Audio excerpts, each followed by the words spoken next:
আসসালামু আলাইকুম এভরিওয়ান, সবাইকে শুভ সকাল জানিয়ে আজকে রেসিপি শুরু করছি।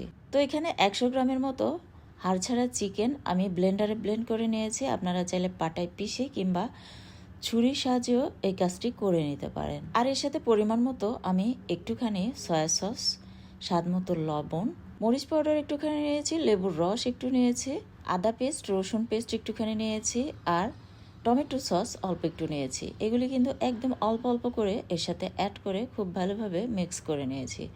তারপর আমি হাতে একটু তেল মাখিয়ে নিয়ে এগুলিকে এভাবে রাউন্ড শেপ দিয়ে বানিয়ে নিয়েছি। আর এটা কিন্তু চিকেন পেটি। এই চিকেন পেটি বানিয়ে আপনারা কিন্তু বার্গারে ইউজ করতে পারেন। আবার চাইলে এটাকে এভাবে ভেজেও কিন্তু টমেটো সস দিয়ে পরিবেশন করতে পারেন, ভীষণ মজার। তো চুলে একটা প্যান বসিয়ে দিলাম আর 1 টেবিল চামচের মতো বাটার দিয়ে দিচ্ছি। এখন বাটারটাকে মেল্ট করে নিয়েছি। তারপর চিকেন পেটিটাকে আমি বাটারে ভেজে নেব। আপনারা চাইলে কিন্তু সয়াবিন তেল কিংবা ঘিয়েও ভেজে নিতে পারেন। আবার চাইলে ডিমের মিশ্রণে চুবিয়ে আপনারা কিন্তু ব্রেড ক্রাম্বসে গুঁড়িয়ে নিয়েও এভাবে ভেজে নিতে পারেন। তাহলে উপরের সাইডটা একদম ক্রিসপি হবে আর সেটাও কিন্তু খেতে ভীষণ মজার। তো এফাকে আমি একটি করে ভেজে নিচ্ছি আর এফাকে কিন্তু আমি একটি করে বানিয়ে নিচ্ছি, দেখতে পাচ্ছেন। আর এভাবে বানিয়ে কিন্তু ডিপ ফ্রিজে আপনারা 1 মাসের মতো সংরক্ষণ করে রেখে দিতে পারেন। যখন মন চাইবে তখন কিন্তু ঝটপট বের করে ভেজে নিতে পারেন এই চিকেন পেটি। আবার বাচ্চাদের টিফিনের জন্য কিন্তু আপনারা বেশি পরিমাণে বানিয়ে কোনো এয়ারটাইট বক্সে রেখে ডিপ ফ্রিজে সংরক্ষণ করে রাখতে পারেন। আর সকালে যেহেতু আমাদের হাতে একদমই সময় কম থাকে, তো সেক্ষেত্রে আপনারা কিন্তু এভাবে বেশি পরিমাণে বানিয়ে ডিপ ফ্রিজে সংরক্ষণ করে রাখলে সকালে ঝটপট যে কোনো রেসিপিতে ট্রাই করা যায়। আবার চাইলে এইভাবে কিন্তু ভেজে বাচ্চাদের টিফিনে দিতে পারেন। আর আমি কিন্তু এগুলিকে একটু ডিপ ফ্রাই করে নিয়েছি। আর আমার কাছে একটু পোড়া পোড়া করে এগুলিকে ভেজে নিলেই বেশি মজার মনে হয়। আর গরম গরম টমেটো সস দিয়ে কিন্তু এটা ভীষণ মজার। তো আমি কিন্তু একটু ডিপ ফ্রাই করে ভেজে নিচ্ছি। আর এভাবে একটু পোড়া পোড়া করে ভেজে নিলে আমার কাছে এটি বেশি মজার মনে হয়। আর এটা গরম গরম টমেটো সস দিয়ে কিন্তু ভীষণ মজার। আর এখন আমি কিভাবে রেডি করে নিয়েছি এই বার্গার, সেটাই আপনাদের দেখিয়ে দিচ্ছি। তো 2 পিস স্লাইস ব্রেড নিয়েছি আর ব্রেডে একটুখানি আমি মেয়োনেজ আর টমেটো সস দিয়ে দিলাম।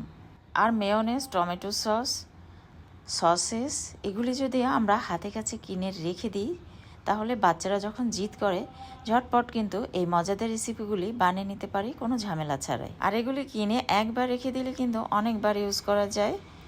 তো আপনারা কিন্তু কিনে এগুলি রেখে দিতে পারেন। আর বাচ্চারা যখন জিদ ধরে কিংবা হঠাৎ করে যদি মেহমান বাসায় চলে আসে, তখন এই মজাদার রেসিপিগুলি কিন্তু আপনারা ঝটপট বানিয়ে নিতে পারেন কোনো ঝামেলা ছাড়াই। তো আমি চিকেন পেটিটাকে মাঝখান বরাবর দিয়ে দিলাম আর আগে থেকে ভেজে রাখা আমি সসেস এভাবে মাঝখান বরাবর কেটে নিয়ে এভাবে এর সাথে দিয়ে দিলাম, দেখতেই পারছেন। তো আমি এভাবে সাজিয়ে নিয়েছি। আপনাদের পছন্দ মতো আপনারা কিন্তু সাজিয়ে নিতে পারেন। আর এখানে মজারেলা চিজ নিয়েছি আর এটাকে আমি এখন গ্রেটারে গ্রেট করে নেব। আর সকালে কিংবা বিকেলে নাস্তার জন্য পাউরুটির এরকম বিভিন্ন ধরনের রেসিপি কিন্তু আমার ইউটিউব চ্যানেল এবং ফেসবুক পেজে পেয়ে যাবেন, যা সহজে আপনারা সকালে কিংবা বিকেলের নাস্তায় ট্রাই করতে পারেন।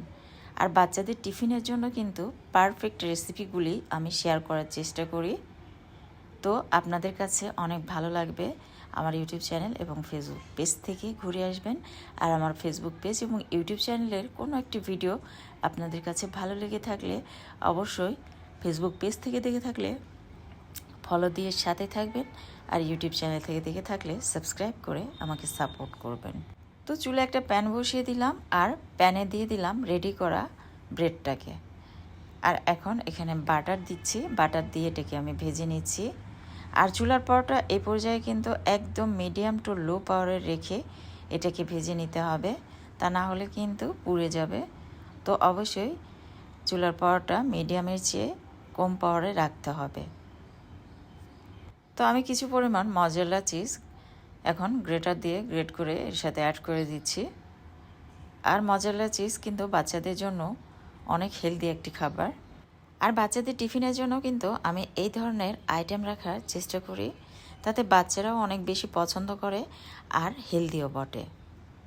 তো আমি বেশ কিছু মজারেলা চিজ অ্যাড করে দিলাম, দিয়ে এখন উপর দিয়ে আরেকটি ব্রেড এভাবে দিয়ে দিলাম, দিয়ে এপাশ ওপাশ এখন আমি এটাকে ভেজে নিচ্ছি। আর হ্যাঁ, আমার রেসিপিগুলি যদি আপনাদের কাছে ভালো লেগে থাকে অবশ্যই ভিডিওতে লাইক দিয়ে সাথে থাকবেন আর কমেন্ট বক্সে কমেন্ট করতে ভুলবেন না।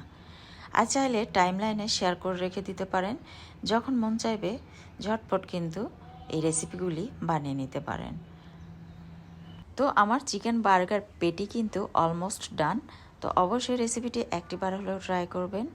আর রেসিপি ভালো লেগে থাকলে চ্যানেলটি সাবস্ক্রাইব করে সাথে থাকবেন। তো পরবর্তী রেসিপি দেখার আমন্ত্রণ জানিয়ে আজকের মতো এখানে বিদায় নিয়েছি। সবাই খুব বেশি ভালো থাকবেন। Take care. আল্লাহ হাফিজ।